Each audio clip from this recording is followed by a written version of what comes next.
1 2 1 2. 1 2 check. Host mic 2. Check 1 2 1 2. Check 1 2.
Amongst my trophy room, there's still an empty place. In all my wildest dreams, a chance to be a great. God knows I still have time. Just sit with me a spell. We serve a big on God that will not let me fail. Precious milk I drank and all that was enough. I listened to my youth, in this I place my trust. Stopping to smell the roses, distracted from the cost. Thinking that I've arrived, I forgot I had a boss. Then I knew, suddenly came too soon.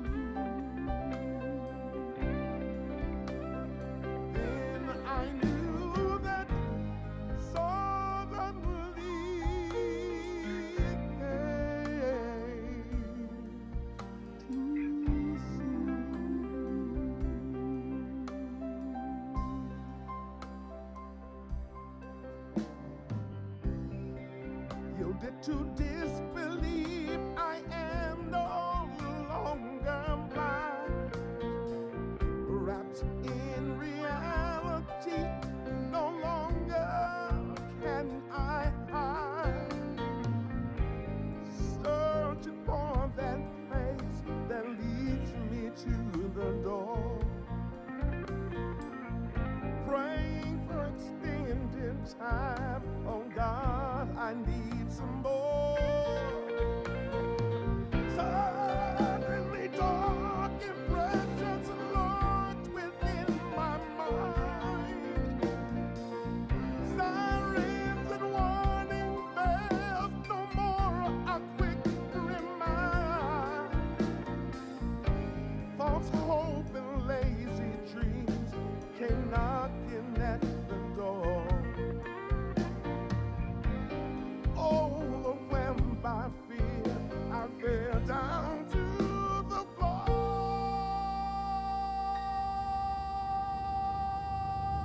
And I knew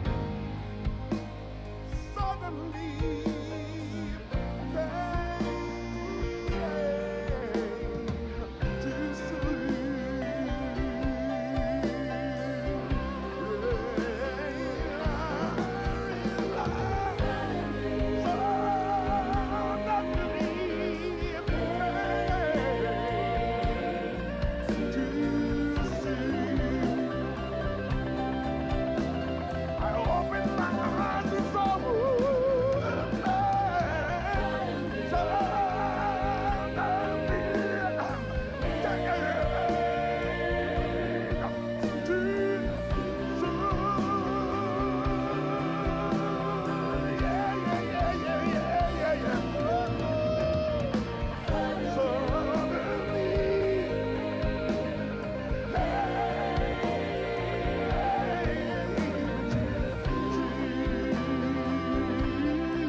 came too soon.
I know how tempting such cynicism may be. I still think the cynics are wrong. I still believe that we are one people. I still believe that together we can do great things, even when the odds are long. America has been under siege. Not by an enemy that can be seen by the naked eye, but by one that can only be seen in the spirit. Prejudice, hatred, bigotry. Removing the Thorns.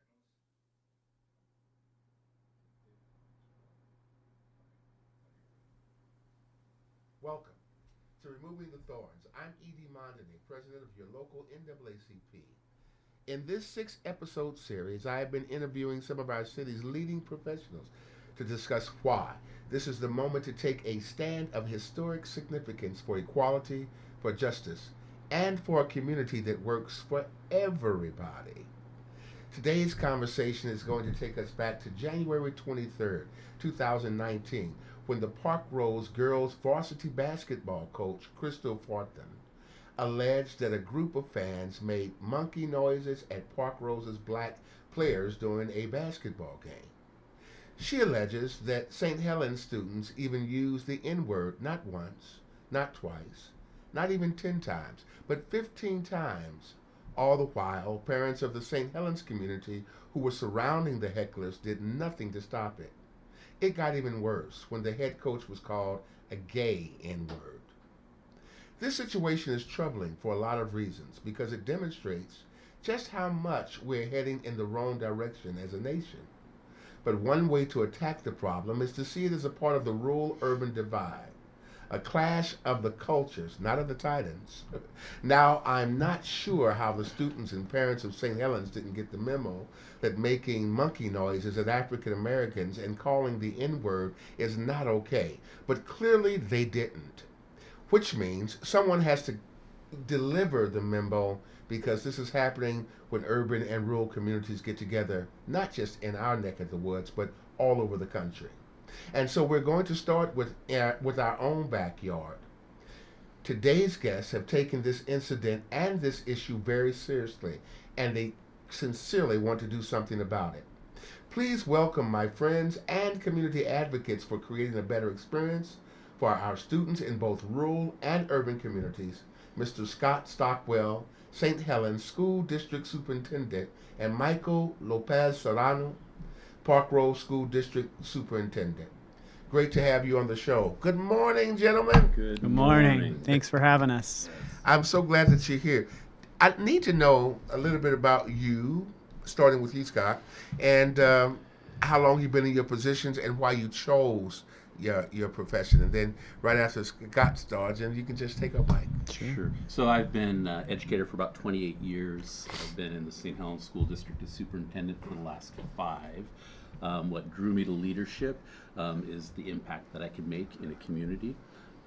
So I taught math and social studies for about 10 years, moved into elementary principalship, and then moved into the superintendent position. Wonderful. Hey, Mike. Hi. 28 years as well. I've been in education. I was an elementary teacher for 10 years and then became a principal and worked my way into the district office and somewhat fell into a superintendency. I didn't necessarily aspire to be a superintendent, but my passion for the Park Rose School District and working with the kids and families of Park Rose has kept me there for 18 years and now serve as superintendent, and this is my 2nd year. Wow. As the superintendent of Park Rose. You know, working with you two guys have been amazing, and I'm really glad that you're in the places that you are. Is what I explained about what happened that brought us here today, is that accurate in your mind? And do you want to add something to that? Yes and no. Okay. The accuracy is those events did take place. It was a small group, but the bigger piece is, in my mind, and we've discussed this, yes, is helping people, and not when I say people, I'm talking students and adults, having the courage to stand up. And I think that was the bigger issue that we ran into, that uncomfortableness that we feel, and being able to be uncomfortable to tell people, That's not okay. That's not what we do in our community. And so what's been a lightning rod, hopefully good will come out of it. But I need to speak up for my community. The vast majority of our folks believe in equity, believe in equal rights. And it's sad that a small group can create such an issue. Now, again, as we've discussed, nobody's speaking up. That's the bigger piece for me. We've got young people who are ignorant. Our job is to educate them, but as a whole community, we need to come together and take a stand. This is not okay, and when you hear something, speak up.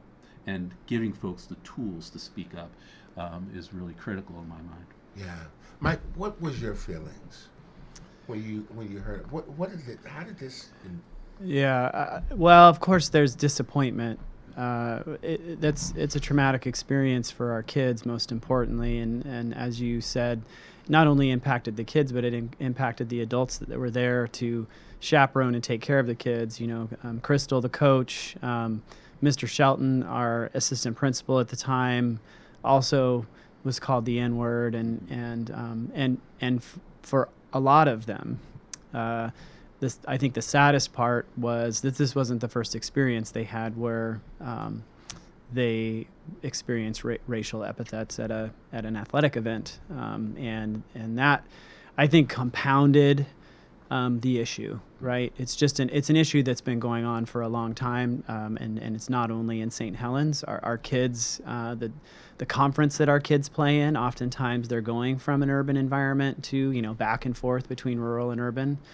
And that's tough to prepare students for, because they're athletes, they're students, and this just really this event illustrated the complexity of the issue and the seriousness of the issue.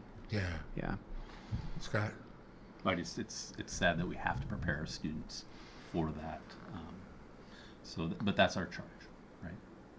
You and I talked initially when this happened, and one of the things that you pointed out was this isn't something that just happened on your watch.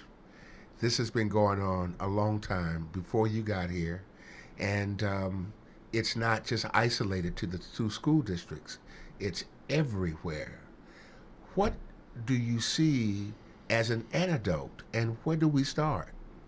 I think coming together and having conversations is the first place to start, but that's not the only thing we need to do. It needs to be something, and again, sadly, that we have to teach, but that's our job and our role, and we have to explicitly teach acceptance, understanding, and that people's differences are what brings strength to our community and shouldn't be something that divides us. Mike, Scott and I talked about not just doing something that was a come-together moment, and he mentioned the word, and don't you all send me no letters. He didn't want a kumbaya moment, and we all have those teary moments where we're sorry and everybody hugs, but it's got to be deeper than that. It's got to be deeper than that. What would you say to our audience in terms of what should happen first when we hear expressed these kind of disparities and this egregious kinds of communication between students, which is becoming nationwide an epidemic? What should be our first steps on a just regular playing field in a high school or school every day? What are our first steps when we hear this? What should we do first? First of all, we need to identify the situation, and then I believe in restorative practices as far as bringing people together again and having a conversation as how this makes us feel, why this is unacceptable, and then providing maybe better ways to address certain situations. Yeah, it's a tough question because there's a lot to do, and I think that most importantly, it's working on changing the narrative, right? And that has to happen over time and incrementally. And I think like for me and for Scott, white leaders in a white dominant society, I think it's very important that we step up and we change the narrative and help recognize that our students, particularly our students of color and our language learners, they've been historically underserved. They've been historically in this position, whether it's on the athletic field or in the classroom, where they are underserved. We know that through the disparities we see in discipline practices in our schools today. We see it in academic performance. And then this is just another symptom of a kind of institutional change that needs to take place. So as school leaders, I think it needs to start with leadership. It needs to start with the narrative that we're sharing in terms of recognizing that our students have been historically underserved for a very long time. Our system was created that way. And until we can help the most critical leaders in education start to recognize that these disparities have to be changed by changing the way our system works. And that's pretty complex. That's very complex. But the narrative is changing, and there is leadership in our state, and there are leaders like Scott and I who are continuing to have the conversation to determine what are the practices that we need to change, what are the policies that are negatively impacting our students of color in Portland and in the state of Oregon, because we have policies, rules in place that actually impact our kids in a negative way on a daily basis. So we have to change that lived experience that our students see and experience every day. When I met with the players and they talked about this experience that happened in St. Helens and others that have happened to them, they were so frank in terms of saying, this happens all the time. We're fed up, we don't like it, we don't want to go back and play in St. Helens, we don't feel safe. But they also said there's a lot of places we don't feel safe. Yeah. So how do we create that safety? So a good example of that is that we saw some change in policy and law just this last legislative session. Yes. So if you go to an athletic event anywhere in Oregon now, there are very clear sportsmanship standards that are stated to all of the audience that in attendance. And I think that shows to our kids that we're fighting that fight, that we're going to stand up, because the kids, when I talked to the students, they didn't believe I was going to be able to do anything. Yeah. This is just the way it is. Well, you said something that was really important, and I think that I heard both of you say it. It starts at the level of power, prominence, and persuasion. And we know where that lies, especially when we talk about Oregon being or Portland being the whitest city in America, and knowing the origin of our state being the only state founded in racism, capitalized letters. It is extremely important that our white constituency really help change the narrative. But Mike, you talked about something that we know is very true, the systemic racism that exists and how we perpetuate it and how we move the needle. It's important for us to take this issue on as a state and especially as a city, because I think that we can be community leaders everywhere. Mm-hmm. So this gives us a big stage to dance on. What are your thoughts about that, Scott?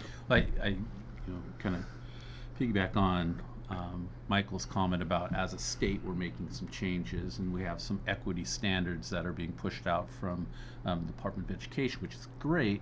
However, they make some communities uncomfortable. And that uncomfortableness needs to be an opportunity for growth rather than an opportunity for fear. And that, in my mind, is something that'll help move the dial for us as a state, but we have to have people standing up and willing to be uncomfortable. Yeah. And I think the other piece too, we talk about white privilege, until we understand what that white privilege gives us, it's really tough for people to understand how it keeps people of color from moving forward. So that's a tough thing for people to understand. And you and I have talked about how that's an uncomfortable conversation. Yes. But that's an uncomfortable conversation that people need to persevere through, right? Yeah. The way that we do this is really important. We've had a series of conversations where the NAACP, in partnership with these two school districts, are working on creating an atmosphere where we can actually change that kind of dialogue.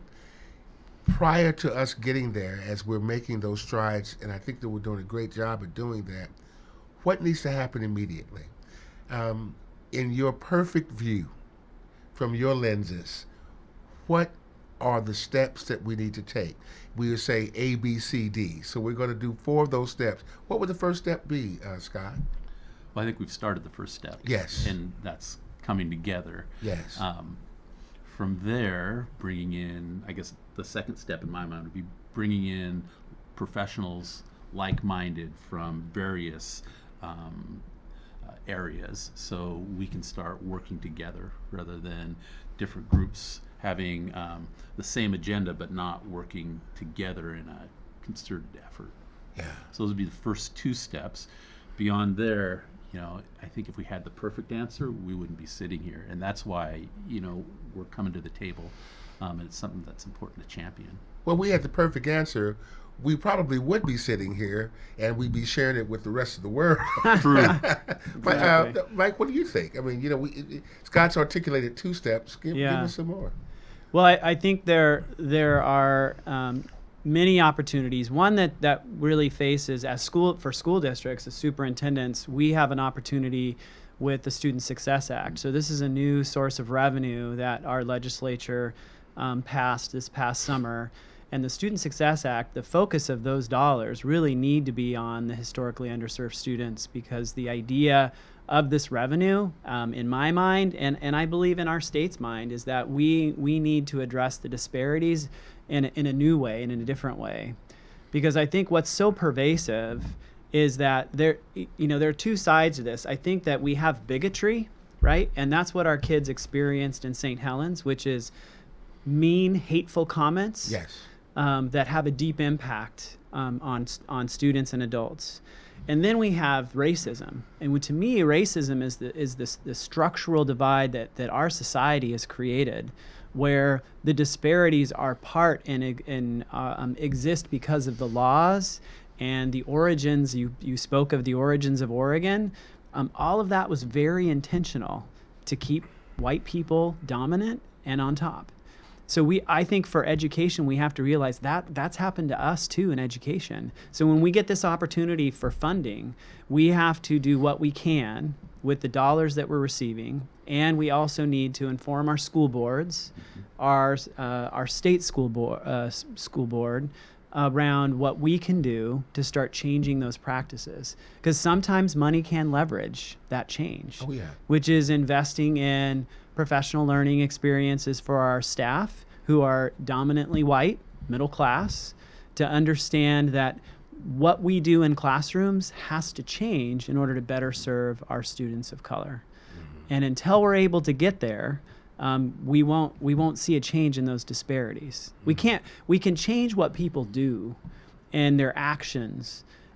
It takes more time to change how people think. And I think some of those structures and changing those structures and how we approach education can have a really serious impact in a positive way in changing those disparities that we see today. Yeah, and I think the biggest challenge is people who feel that equity is a zero-sum game. If you get something, then you're taking something away from me, and that's not the case. You raise everybody. Just like when you raise standards, you raise everyone's standards. You don't leave folks behind, and that's the challenge to help people understand. Because we're focusing on equity and trying to raise up our students in poverty, our children of color, doesn't mean I'm taking something away from you. You're going to be raised up with all of them, and there's that misguided belief that I've got something that I can't share, and if I share, then I'm going to lose it. That's not the reality of the work. So what I hear you saying is, when you stir from the bottom, everybody rises. Yeah. So, talking about stirring from the bottom, one of the things that I'm having a problem with is we're so, the words people of color seems to just come off of our tongues and out of our mouths so poetically, and it sounds great, but we're really talking about black people. We're really talking about African Americans in a lot of ways. Every community has its disparities, people of color, the Latinos, the Asians, etc. Everybody has their own story. But when it comes to reaching those underserved and marginalized communities that are really, really at the bottom, we need to talk about people of color that are black people and African American people. What is the greatest disparity that you see in trying to engage this change by engaging the parents of those communities? What have been your challenges there?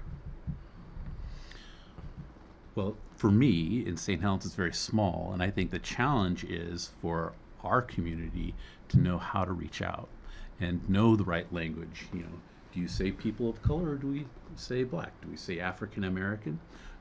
So there's a lack of understanding on first even how to address the issue, which is the challenge, right?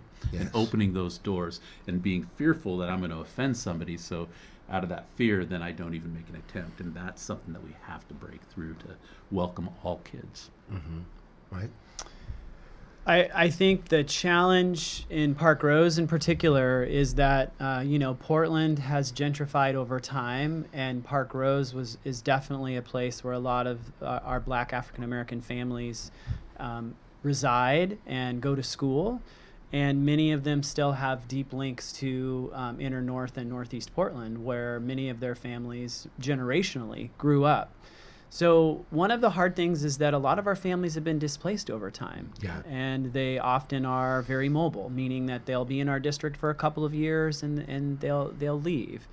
But one of the powerful pieces is that we have a significant number of Black families that live in Park Rose, that consider it their community. So I think part of the district's role is that we need to make it a community, right? We need to make our schools a community where people feel welcome, and that their thoughts and their ideas about their children's education matter, and that they actually see that those thoughts and ideas are actually being put into action.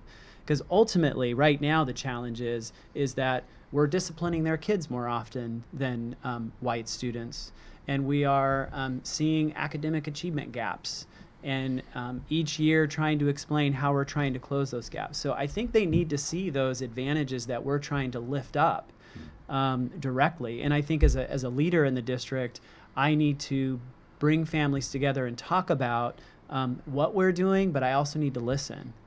What are those needs? I think that listening is really powerful versus me having a meeting to tell them all about what Park Rose is going to do. I need to hear from the community, and I need to find ways through culturally specific partnerships have been really critical in Park Rose to bring our families together, because generally those are folks that have trust built with our families. So they'll go to a meeting where SEI or Elevate Oregon are bringing our Black families together to talk about the issues of education, because otherwise it's those kind of dominant white structures, parent groups, those things that oftentimes our Black African American families don't feel included because they've often been excluded over time. Are there any models across the country, as you all have been engaged with other educators, and I know that you do that on a quarterly, sometimes yearly basis, bi-quarterly basis, or what have you. Are there other models in other cities that seem to be working, or do you see the greater dive of having to say, we need to create a model that works, because we don't really see anything that really addresses this like it ought to be? Yeah. I personally don't, and I think that's why this work that we've started is critical. Yes. So I think we've got an opportunity to be a model to move the work forward of bringing people together. Wow. Yeah, there aren't a lot of recipes or guidance. I think there's a lot of really amazing folks in the academic world that are sharing a lot of really positive messages around how we might go about doing this work, particularly when it comes to equity in schools. I know San Diego. So San Diego School District is an example of a large city school district that has made some significant changes to that gap and those opportunities, so that we're leveling the playing field, so that the opportunities that our students have, and specifically when I talk about our students, I think about the realm of Black students, Hispanic students, students with disabilities, because oftentimes those marginalized populations are the students that are not graduating relative to their white peers. They're struggling to achieve, and they're struggling to have post-secondary opportunities. Yeah. And so I think it does have to be grassroots. One of the things that I'm trying to do, I feel like is part of my responsibility, is that I need to be the person reaching out to the Black community and connecting with business leaders, connecting with folks, not even in Park Rose, because one of the things I recognize in Portland is that it's not just Park Rose, right? I believe that the Black community is strong and powerful and can be even more powerful in Portland, because there's a lot of really, really great people doing great work. Yes. And every person I go talk to, they want to help kids, and they Yeah. want to help kids specifically in the Black community. Yeah. And that's powerful to me. Yes. Because there's not a meeting that I haven't gone to in the last month, because I've met with a lot of Black leaders in Portland, and they all want the same thing, Yes. right? And they want to do everything that we can to support our kids and make that change now versus having to wait. Because that's what we often do, is just say like, well, this is so complex, we get complacent, right? Or And that's we talk about right. it, right? Exactly. We admire the Identify it. problem. Mhm. And I'm done admiring the problem. So I think it is about standing up and moving and making sure that every day I'm having conversations that are moving the work forward versus standing and admiring it and saying like, wow, this is really tough. This is really hard. Because it is hard. It's very complex. This is a big conversation, and it's a very difficult conversation to have in a half an hour. But I want to say this, in regards to your powerful statement that you just made, walking into the places where African Americans is at the front foot of moving that problem ahead, this discord of problem ahead. We've had people on the field like Dr. Joyce Harris for a long time, and Tony Hobson and Ron Herndon, who have been really advocates for this work. But I'm happy to know that you're here and that we've got dedicated educators in the right places working to close this great divide. If you had any closing words for us this morning to talk about taking that deeper dive, really tell our audience what really needs to happen from your perspective and how you see it. Tell us what we need to do to help you. I think we need to step up and work together to bring all communities to the understanding that there's power in diversity rather than division. In my community specifically, we don't have the resources that the Portland Metro has and the different organizations. So what would be tremendous help for me in the work that we're trying to champion is to be able to reach out to more Metro organizations to bring them into my community and have those conversations with like-minded people from rural communities who don't know how to take that next step. And that's the support we need. It's challenging when you have 3 or 4 Black families in the community, and to go to them every time as the group that represents the entire Black community in the state of Oregon is not fair, nor is it effective. Yes. So that's the support that we need, is reaching out across the river or reaching out across Highway 30 and saying, we're here to help. Yeah. Because we're ready. Right. Mike? There are so many things. First it's courage. And when I use the term courage, it means that we have to embrace the uncertainty, because there's a lot of uncertainty. And, Scott spoke to it a little bit about not sure if I should say this or do this.